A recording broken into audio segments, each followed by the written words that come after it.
Good morning dear students, आप सभी का स्वागत है गायत्री विद्या मंदिर सांचौर के यूट्यूब चैनल पर। आप सभी से रिक्वेस्ट है कि इस चैनल को आप सब्सक्राइब करें ताकि ऐसे ही वीडियो जो डिफरेंट सब्जेक्ट से रिलेटेड है उसकी सूचना आपको मिलती रहे। वीडियो को लाइक और शेयर जरूर करें। ओके, नेक्स्ट, आज हमारा लेक्चर जेनेटिक्स के 4th पार्ट पे है और आज हम डिस्कस कर रहे हैं मेंडल के डाई हाइब्रिड क्रॉस के ऊपर। एक छोटा सा वीडियो है आज, तो आज हम डिस्कस करेंगे बेसिकली मेंडल के डाई हाइब्रिड क्रॉस के बारे में। हिंदी में इसे हम द्विसंकर संकरण कहेंगे। ओके, पहले एक डेफिनेशन देखें इसकी। In a dihybrid cross we observe, we study the inheritance of two traits. Hindi में मैं इसे कहूं, द्विसंकर संकरण एक ऐसा संकरण है जिसमें दो लक्षणों की वंशागति का एक साथ अध्ययन किया जाता है। तो कल जो हमने डिस्कस किया था मोनोहाइब्रिड, जिसमें एक समय पर एक ही लक्षण की वंशागति का अध्ययन किया था। आज जो हमारा टॉपिक है डाई हाइब्रिड क्रॉस, इसमें हम एक ही समय पर दो लक्षणों का एक साथ उसकी वंशागति का अध्ययन करेंगे। ओके, नंबर 2, मेंडल ने ऐसा कहा था कि प्रत्येक लक्षण का नियंत्रण एक कारक के द्वारा किया जाता है। यहां पर हम दो लक्षणों की वंशागति का अध्ययन कर रहे हैं, दो विपर्यासी लक्षण है। तो डाई हाइब्रिड क्रॉस एक ऐसा क्रॉस है जिसमें दो जोड़ी कारक सम्मिलित होते हैं।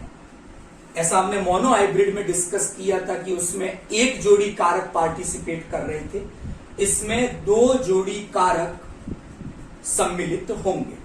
ओके, काम करने का तरीका वही रहेगा।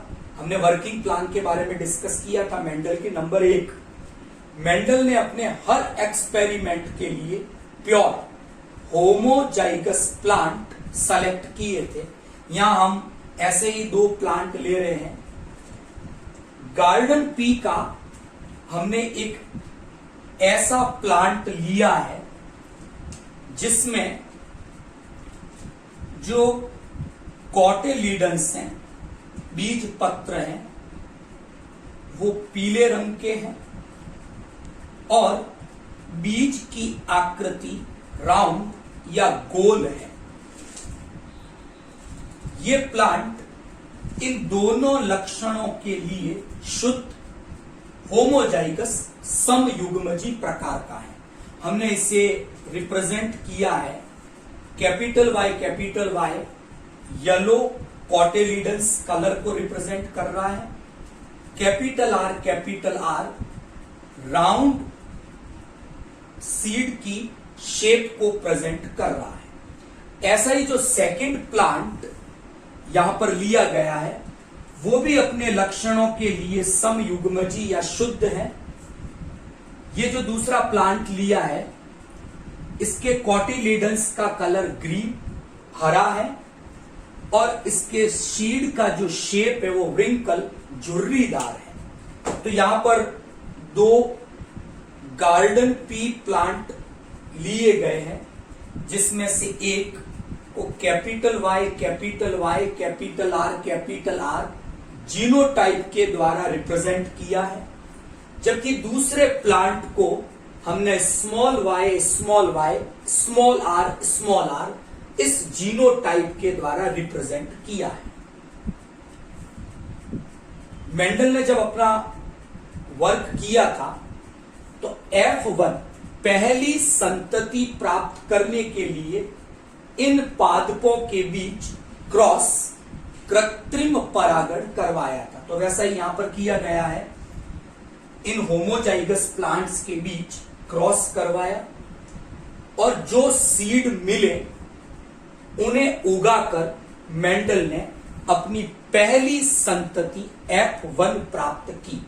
और मेंडल ने देखा कि F1 पीढ़ी के जितने भी प्लांट्स थे उन सभी के कॉटिलिडन्स बीज पत्र जो है वो पीले रंग के थे और जो सीड का शेप था वो सभी का गोल या राउंड था।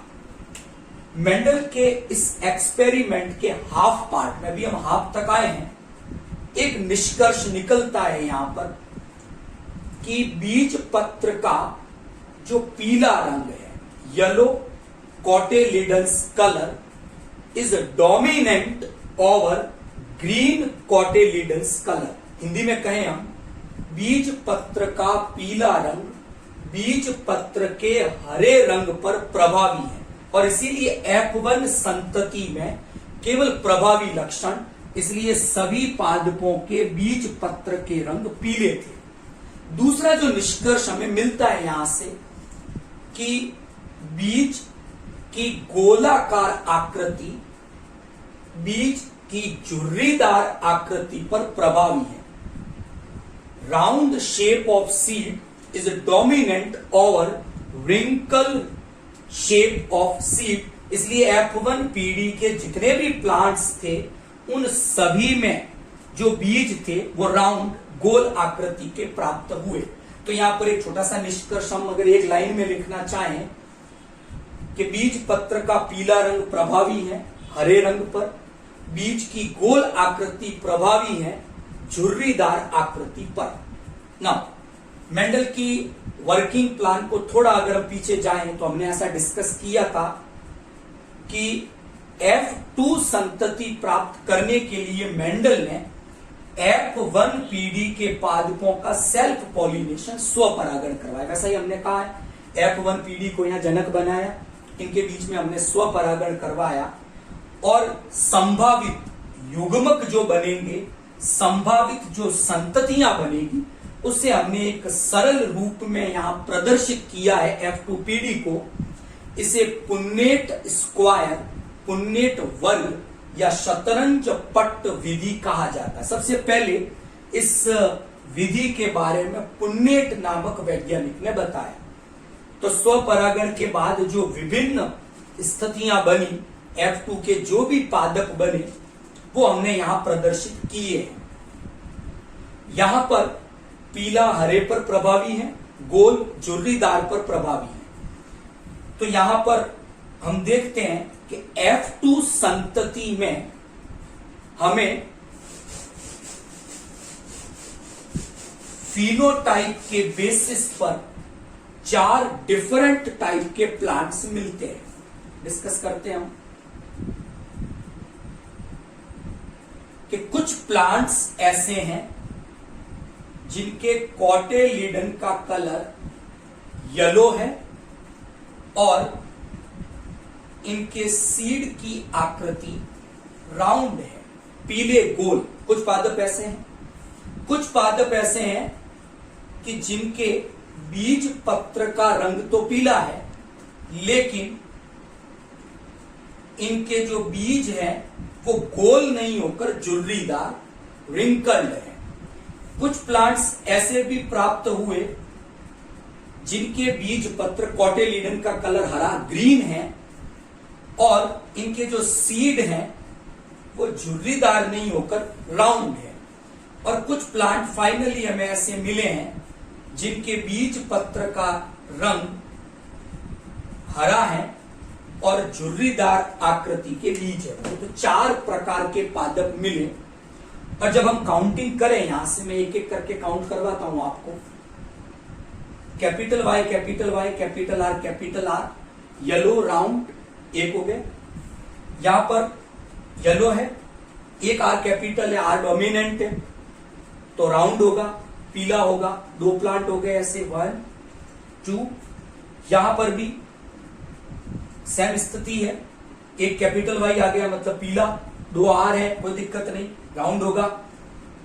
यहां पर भी सेम स्थिति है, एक वाई कैपिटल है, एक आर कैपिटल है, यहां पर भी वही स्थिति है, या दोनों आर स्मॉल आ गए। नेक्स्ट डिस्कस करेंगे अभी आगे इसको। ये 6 हो गए, इसको बाद में डिस्कस करेंगे। ये 7 हो गए, ये 8 और फाइनली ये हो गए 9। यानी इस पुन्नेट स्क्वायर से अब जब देखते हैं तो F2 संतति में आपको 9 प्लांट ऐसे मिले जिनके कॉटिलिडन्स बीज पत्र का रंग पीला है और बीज गोलाकार आकृति के हैं। ऐसे प्लांट्स का नंबर हमने कैलकुलेट किया अभी 9। कैलकुलेट करने का सीधा सा तरीका है, capital Y is dominant over small y।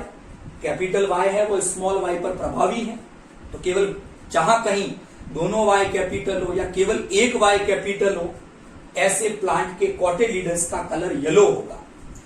Capital R is dominant over small r। इसका मतलब ये है जहां कहीं दोनों r कैपिटल आ जाए, केवल एक r कैपिटल आ जाए, तो ऐसे जो प्लांट्स होंगे इनके सीड राउंड गोलाकार होंगे। तो हमने कैलकुलेट किया 9 ऐसे आए जो येलो और राउंड है।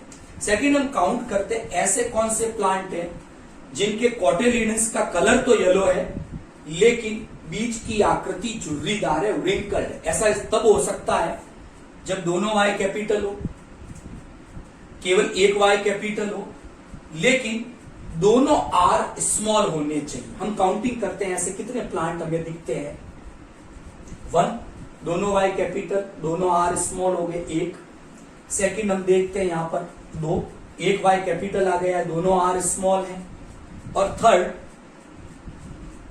ये, तो 3 प्लांट हमें ऐसे मिले जिनके कॉटिलिडन्स येलो कलर के हैं लेकिन इनके सीड की आकृति झुर्रीदार है। तीसरा फिनोटाइप हम देखते हैं ग्रीन और राउंड। ग्रीन और राउंड स्थिति तब बनेगी जब दोनों y स्मॉल हो और दोनों r या तो कैपिटल हो या एक r कम से कम कैपिटल होना चाहिए। ऐसी स्थितियां हम डिस्कस करते हैं जब दोनों y स्मॉल आ जाए। एक स्थिति हो गई, दूसरी स्थिति हो गई ये, और ये तीसरी स्थिति हो गई। ये 3 जो हमने देखे प्लांट, इन तीनों में ग्रीन कलर के कॉटिलिडन्स होंगे और सीड का शेप राउंड होगा। तो ऐसे प्लांट का नंबर हो गया 3। लास्ट बचा है कॉटिलिडन्स ग्रीन होना चाहिए, हरा, और बीज की आकृति झुर्रीदार हो। तो ऐसा केवल एक प्लांट हमें यहाँ पर मिलता है। तो यहाँ पर जो हमें इन 4 प्रकार के जो प्लांट्स हैं इनका जो अनुपात मिला 9:3:3:1, इसे हम डाई हाइब्रिड रेशियो, द्विसंकर संकरण अनुपात कहते हैं।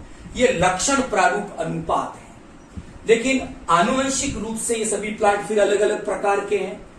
तो यहां पर जब हम डाई हाइब्रिड क्रॉस की बात करते हैं तो याद करने लायक बात है डाई हाइब्रिड रेशियो।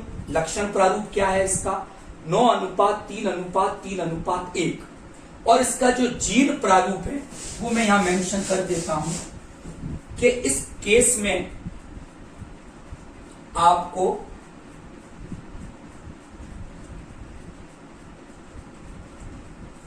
जो जीनोटाइप, जीन प्रारूप मिलेगा अनुपात, वो होगा 1:2, 2:4, 1:2, 1:2, 1। सिंपली याद रखने की ट्रिक याद रखें, 12, 24, 12, 12, 1। ये अनुपात आपको जो डाई हाइब्रिड क्रॉस में मिला ये जीनोटाइप है। 9:3:3:1 जो आपको ये अनुपात मिला ये लक्षण प्रारूप अनुपात है। मोनोहाइब्रिड में हमने डिस्कस किया था लक्षण प्रारूप 3:1 था और जीन प्रारूप वहां 1:2:1 था। एक एक नंबर के 2 क्वेश्चन बनते हैं, आपको समझ में आ गया होगा। इस डाई हाइब्रिड क्रॉस के बेस पर कॉरेंस ने वंशागति से संबंधित तीसरा नियम दिया जिसे मेंडल की वंशागति का तीसरा नियम कहा जाता है, और वो नियम है इंडिपेंडेंट असॉर्टमेंट का नियम, स्वतंत्र अपव्यूहन का नियम। कल के लेक्चर में हम मेंडल्स के लॉ ऑफ इनहेरिटेंस, मेंडल की वंशागति के जो 3 नियम हैं, 2 मोनोहाइब्रिड क्रॉस पर आधारित है, एक डाई हाइब्रिड क्रॉस पर आधारित है, उनके बारे में डिस्कस करेंगे। Thank you.